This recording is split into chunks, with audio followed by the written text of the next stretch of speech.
Hello. It should be still in the morning, yeah? So good morning, everybody. And I'm glad to see such a big crowd here who are so interested in knowing about matters relating to exports.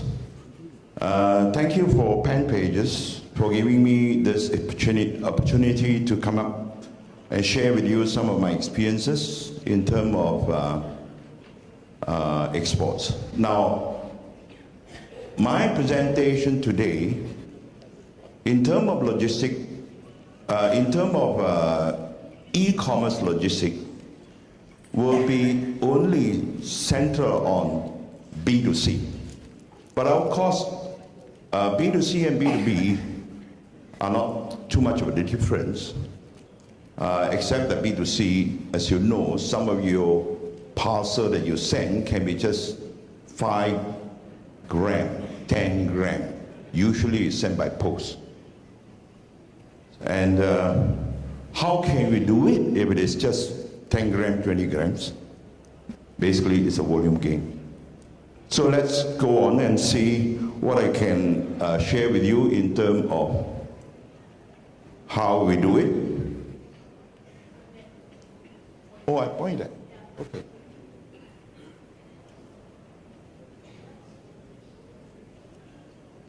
Okay. Next. And that's my logo. Now, just a little bit about LWE. You may see this pointer doesn't seem to be working. Is that working? Oh, yeah. Okay.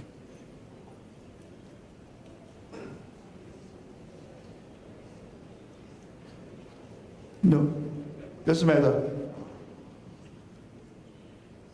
Okay, now I started LWE in Hong Kong when I left CityLink in 2010. I was a deputy CEO for CityLink Express, also a co-founder, and I stayed in CityLink for more than almost 30 years. And we were the first local courier company set up in 1981. So I left because I see the great or huge potential in the e-commerce market, and fortunately, I was given the chance in the earlier days to take care of Hong Kong office, and plenty of exposure in Hong Kong in terms of international market. So when I first came out and started LWE, the other founder of this company is my son. He's a specialist. He specialized in software development, and that's where I get a lot of help from him to get this thing moving, because e-commerce without technology, especially B2C logistic without technology, it doesn't work. So we set up Hong Kong, and then of course being Malaysia, I stay in Malaysia most of my time, but I travel a lot to neighboring country. So we very soon, if you look at the chart here, we expanded to many of the Southeast Asian countries, and some we work with a strategic partner. That's where they help us to do the custom forwarding and also do the last mile, and some also help us in terms of the warehousing. So in short, we are able to render the service of an end-to-end solution. This is where B2C people or B2C seller would like to have. And let's take a look at how big, since we are this is an Asian Day, yeah? ASEAN Day. So I was asked to focus on export into ASEAN, but of course I will touch a little bit to other country which is beyond ASEAN. So I'll say ASEAN and beyond. But let's focus on ASEAN. Now, what's so great about this data here? Now, if you look at the chart there, the pie chart there, China, of course, is the biggest in terms of population. Next come to India. Third is Europe, not EU, it's the entire Europe. And then ASEAN, Southeast Asia, you have 616 million people. And then USA, you have 319 million. Now, what is the difference between this? No doubt, Southeast Asia is a big market. But it is unlike the other market that you see there. China, 1357, 13 billion people, yeah? 1.3 billion. Now, what's the difference? Those so big, is it the challenges between Southeast Asia, India, China are very different. Mainly because China speaks one language. It is a domestic courier industry. There's no cross-border involved. Everything you can easily move. Anybody can go into the logistic industry very easily as long as you can deliver. You can just do a small delivery team in Guangzhou or in Shenzhen, in Hangzhou. It is big enough. Anytime bigger than any of the city in Malaysia, and you can survive. India, same. Yeah, India, everybody speak. Of course, they have different languages, but they have the national language. And of course, many people speak English in common. Now, Europe, yes, comprised of many countries. But if you look at EU, to do logistics in EU is very simple.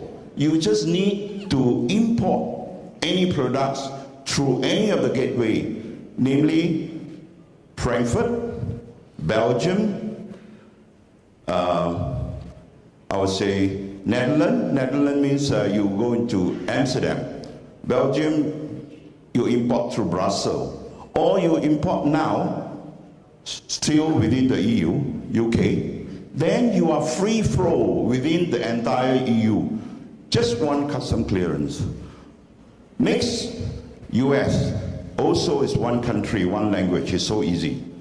So when you do cross-border, it is not that easy anymore, because when you go to another country, you have to ensure that your products can be custom clear in time, can be delivered in time, and can be tracked. That is the few characteristics of e-commerce logistics. Now, look at Southeast Asia. We have 600 million people, but it comprises of 10 different countries, and 10 different countries has got 10 different set of rules, 10 different kind of languages, 10 different type of culture. So therefore, it is what we say is quite a fragmented area where you need to know, you need to have a lot of knowledge. And you go to Thailand, most of the people don't speak common languages like us. But of course, Malaysians been very lucky. We are able to speak many languages. That's where our strength is. I always emphasize on this point. And that also gave me the advantage of being able to survive in Hong Kong, because I speak Cantonese. I've been able to work in China, and therefore I set up my own company in China, which is 100% owned by me, because I know Mandarin. And of course, I can set up Malaysia, no issue. And of course, I've set up in other countries, in Thailand, in Singapore. And all this country is because to facilitate the ease of delivery in local all those destination country. Now look at the population here, which I want to go very quickly. The interesting part about ASEAN is we have very young population. And all this young population these days, compared to our generation, or I think they are very lucky. They can sit at home and start buying things. And But nowadays we live in a very busy days, a busy livelihood. So we're trying to save time. Without going out to the shopping mall, you can buy anything under the sun. So the advantage here, again, here in ASEAN is we have very young generation. And all these people are the driving force in terms of internet business. And what's so good about Malaysia, I must say Malaysia because I'm Malaysian. Look at the location of Malaysia. We are right at the center. We don't have a big market. We only have 30 million. We need to expand into the entire. We have to rely on the neighboring country for our market. We can't just rely on our own market here because it's too small. So therefore, with our diversity, we are able to cross over to many neighboring countries, and traditionally, even without the internet, many Malaysians are very capable of doing business already in this region. Many go to Cambodia, some go to Indonesia, some in Singapore, some. So these countries are not unfamiliar to us. We are very familiar with them, and some of our people can even speak some of their local languages, like Bahasa Indonesia, can speak Thai. There's no difficulty in terms of even getting people who can speak multi-languages. So that's our advantage. And look at our internet user, we have 20 million, very high internet penetration rate. And look at, more important thing in this chart I want to tell you is, look at our location. It is at the heart of an emerging market, and it is within the lowest cost region. Doing business in Southeast Asia, Malaysia being one of it, our cost of operation is still very cheap as compared to Hong Kong and also Singapore. So, and we have the same time zone, almost the same, yeah, not exactly the same. 1 hour difference with Jakarta, and Thailand 1 hour difference. Then we have very good infrastructure within Malaysia. We have, I'm sure many of you know that Port Klang is one of the leading ports within Asia. We rank number 11 in the world. We have the best seaport among Asian. And out of the 11 seaport, we have 2 in the first 11. That is, we are just not too far from Singapore. But out of all these things, 8 of them are from China, because China population is so great, so big. So therefore, if you take away China, Port Klang is a very important, it's a very strategic seaports for ASEAN. And we have airport, of course, KLIA, KLIE 2. Why airport so important? Because if you want to do e-commerce business, you need to have a very efficient delivery system. You need it to be delivered fast, so you have to go by air. We do go by sea. It is only when you need to do B2B to C. But when you want to do B2C, you must go by air. C is too long. What is B2B to C? Later on I'll explain. And then we have very good pro-business policy, friendly government. Look at the DFTZ, it's going to be rolled out by end of this year. It's going to help us a lot in terms of our logistics. And you look at this chart again, first group is all within ASEAN. Then you have the East Asia, North Asia, China, Hong Kong, Macau, Taiwan, Korea, and Japan, and the South Asia. Now, looking at this, do you know that we are at a place that we can reach 2/3 of the population in the world?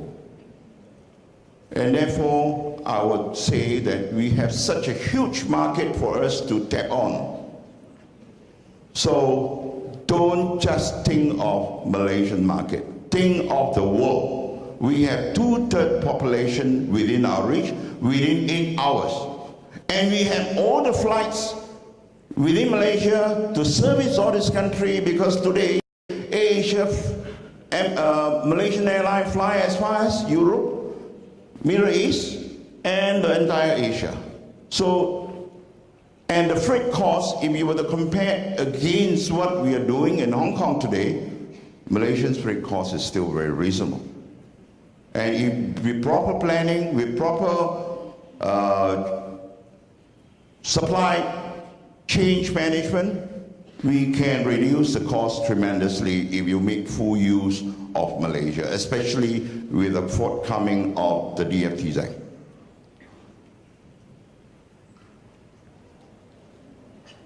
Now, let's look at a logistic perspective. What are the things that we have to take care? Content localization. What does it mean?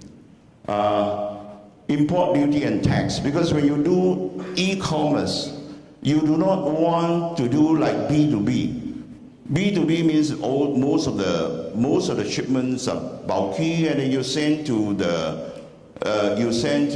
business entity, and in most cases you won't pay the duty and tax beforehand. You will normally ask when the parcel arrives at the destination port. You will always ask the consignee, your duty is so much, can you pay? And then before I pay to the custom, then only I release, because you normally won't pay on behalf if the amount is huge. Sometimes can be as much as 10, 20,000 US. So therefore, but B2C doesn't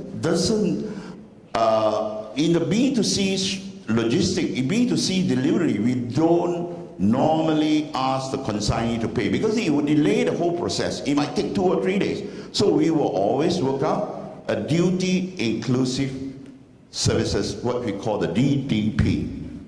Yeah. So if it is a duty unpaid, in logistic term we call DDU.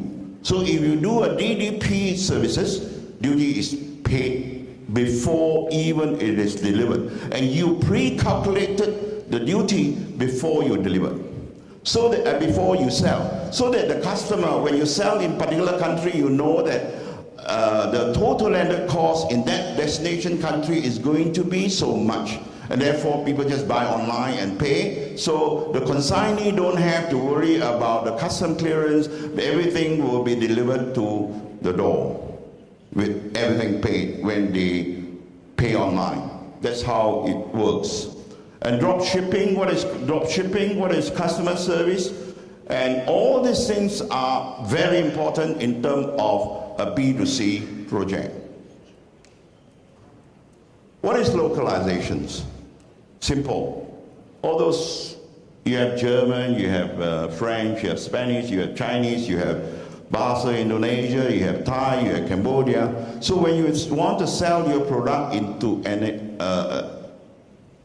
a country within Southeast Asia, you have to worry, you have to be concerned about the languages that you use.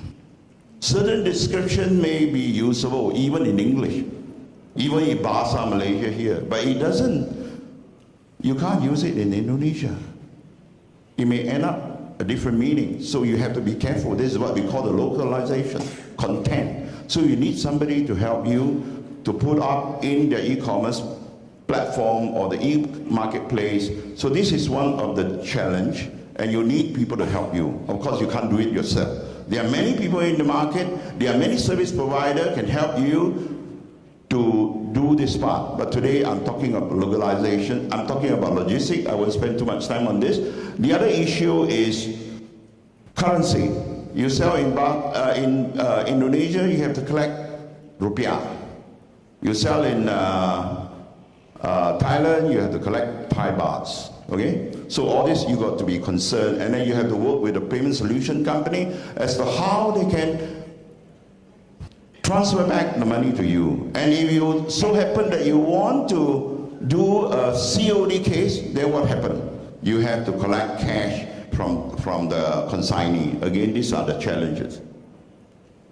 Okay, now I want to show you this very important chart, what we call a diminished value. What does it mean? Diminished value means, in normal terms, we say a high value or low value. What is high value? High value means the item is subject to duty and tax. Low value means it is not subject to duty and tax. Simple as that. So we call diminished value. Now what is the diminished value for Malaysia? 500 ringgit. So anything that comes to Malaysia which is lower than $500, 500 ringgit, you don't pay duty. You don't pay GST. But important, that is not your sales value. It must be a CIF value. CIF means what? CIF means cost, insurance plus freight. Now, how the hell are you going to work all this thing out yourself? Impossible, right? Find people like me. I'll tell you. Simple. There's a formula, okay? Now, Singapore's 400 Sing dollars. Now, I want to touch all this. I don't want to go through. You see, look at Vietnam. It's very difficult. Almost everything, I think you have to pay duty. So if you everything want to pay duty, forget about the diminished value. $28, what is that so great about? I might as well pay everything. So we work out a duty inclusive rate for you. Everything cao tip. We bao sui. So we will take care of the tax for you. So I'm the gambler. If I give you a rate which end up that you need to pay more, I lose. So I make some, I lose some. That's how it works. Yeah? Okay, now look at China and Taiwan, because many people will be interested. Hey, China, how you do? Now, China nowadays are very smart.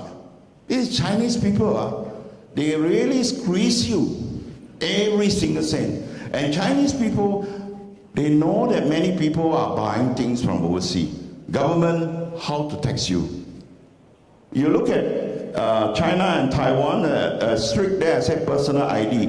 It simply say that everyone you buy from the website, you have to provide your ID. Without ID, you may not be able to conclude your purchase. Why they need the ID? Because the rule says the consignee who buy can only buy those things below 2,000 RMB. And then within a year, you cannot exceed 20,000 RMB. Then after that, Taiwan follow. Jiangsu, they follow. Then they say now, Taiwan say, oh, NTD 2,000 and below, then you enjoy tax-free. But not more than 6 times. So how to go about? So you have to be careful. So if you have a big family, you got 6 people, use 6 number, 6 names to buy. Then you overcome this problem. Or you borrow from your friend. Easy, huh? I tell you, there's a rule, there's a way, right? I mean, so people know how to tackle all this problem. Okay, now when you have to worry about all these things when you do B2C logistics. Now local customer service, why we need this? Because every country, different language, I say, and if this is not delivered, then you need the local people to call the consignee, speak to them in Bahasa, Indonesia, speak to them in Thai to make sure that things, in case the address is not correct, then you have to check with them. Now you do a B2C delivery in Southeast Asia. These are the challenges. Why I need to be in all the countries, set up on my offices? Because I need all these localized services to work with my partner. If I ask my partner to service me, which is not under my umbrella, one day he say, bye-bye, I don't want to work for you, all my effort gone. That's why I have been expanding, and very soon, next year, I'm going to cover the entire ASEAN with all my present LWE logo. Okay. This is a shipping concept. What is drop shipping and what is bulk shipping? What is drop shipping? Now when you buy one single item from China and you want to receive it here, and that, as what I said earlier, is only 5 grams. Is it possible? Sure, it's possible. In the earlier days, in China, Or people use post, sent out by registered post, then you can track. Sent out by unregistered post, it's just like dropping in the ocean. If it is delivered, delivered. If it is not delivered, I also don't know, because non-track. So, but it's very cheap. As cheap as less than 10 ringgit to reach Malaysia from China. But these days, people do not, given a choice, people do not want this kind of services. They want track and trace. That's where we put in the technology. We allow people to track from the time you ship out, from the time you deliver, and from the time you custom clear. Everything is in the website.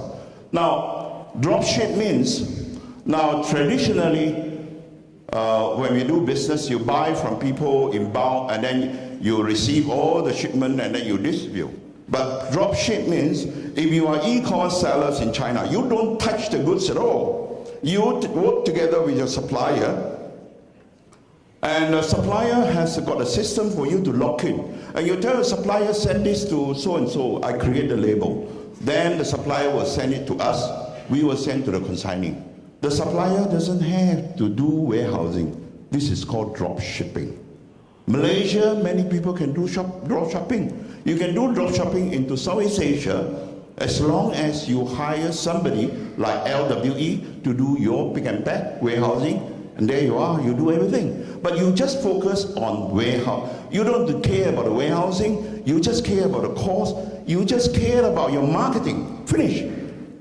You can work within your own office without any cargo in front of you. So it's so simple. Yeah? But bulk shipping is different. Okay, why do we need bulk shipping? This is where B to C come in.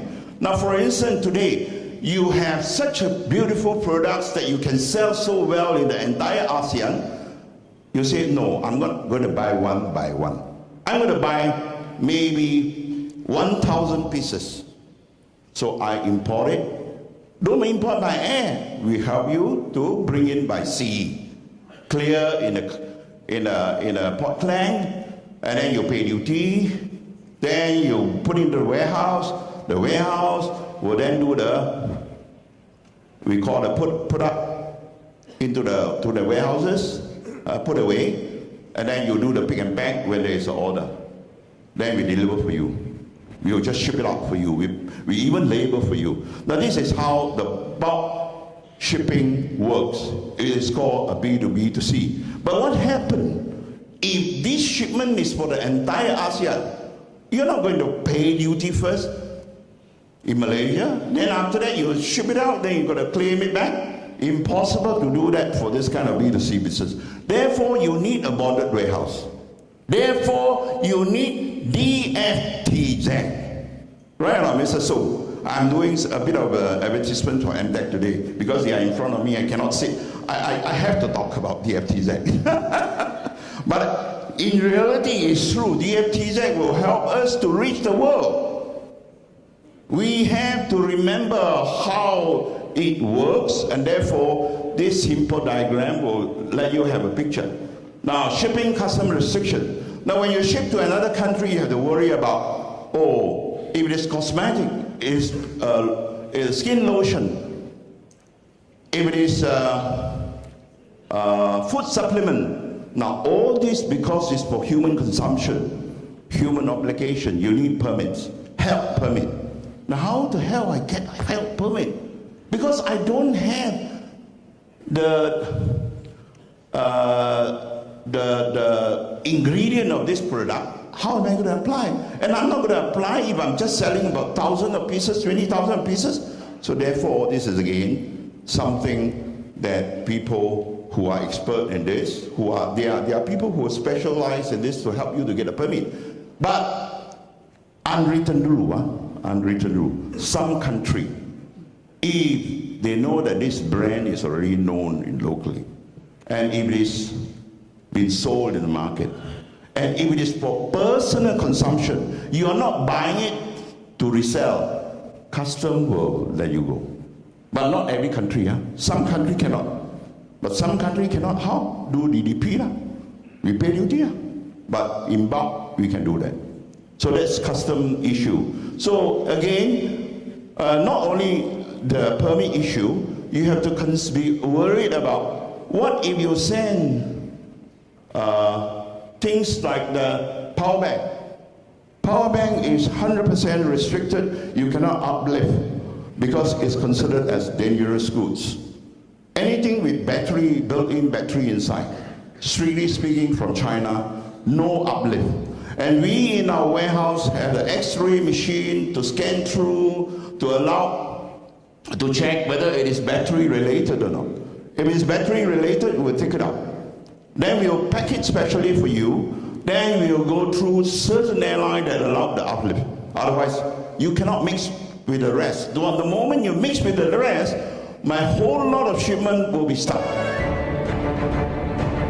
Okay, we have the return management, and if you have shipment sent to the destination country, what happens? People reject it, spoil, damage, or they have the right to reject without reason given. Now a lot of B2C company, you have to provide, we have to make sure that we can return it back to you. Okay, then we have a system to do integration for you in your system to make life easy, to make work easy, and we integrate with the marketplace. This is our strength again. And then only you can scale up. And then now, if you look at the local courier company, when you want to send something through them, they ask you to fill up a docket, handwritten. But what happens if you have 1,000 shipment today? You're not going to fill up 1,000. Nobody want to do that job. We created the electronic shipping label for you, where you can download from our system and you just pick up the data that the shipper or the buyer buy from the website and convert into a label. And that label carries a barcode, and that barcode will help you to track from end to end. Okay, now these are the things I've covered. So I go through it quickly, my time is up. Okay, these are the countries that we are in. The green one are offices that we have set up. And the orange one are those that we work with strategic partners. That includes Cambodia, Sri Lanka, Bangladesh, Manila, Tokyo, and even Korea. We work with Tokyo, we work with Sagawa, the second largest courier company in Japan, who handles 6 million parcels a day. And we work with Hanjin Express of Korea, they handle 1 million parcels a day.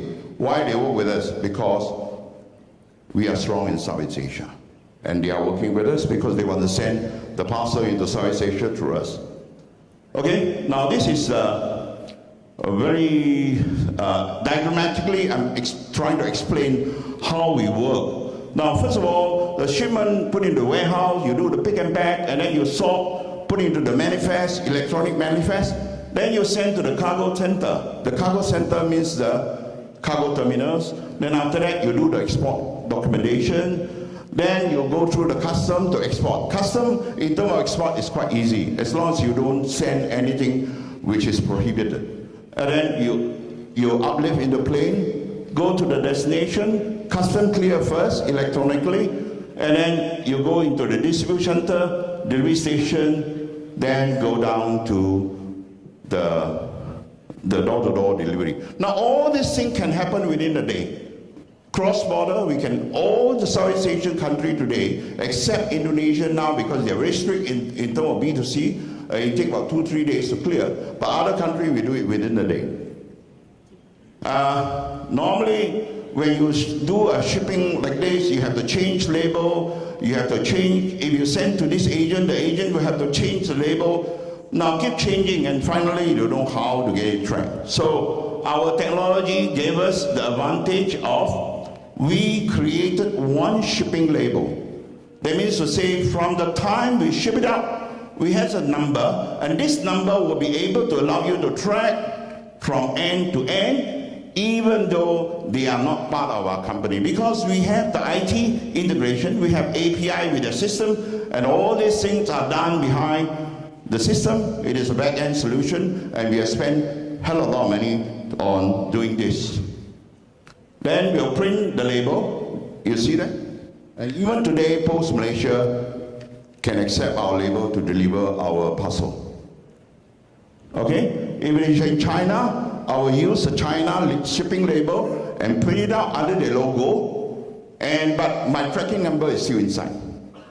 So this is all the things that we are proud of being able to do so. Of course, this is nothing new. If you look at a big boy like DHL or FedEx, they already have this. But local industry, local courier company, I think not many people are doing this now.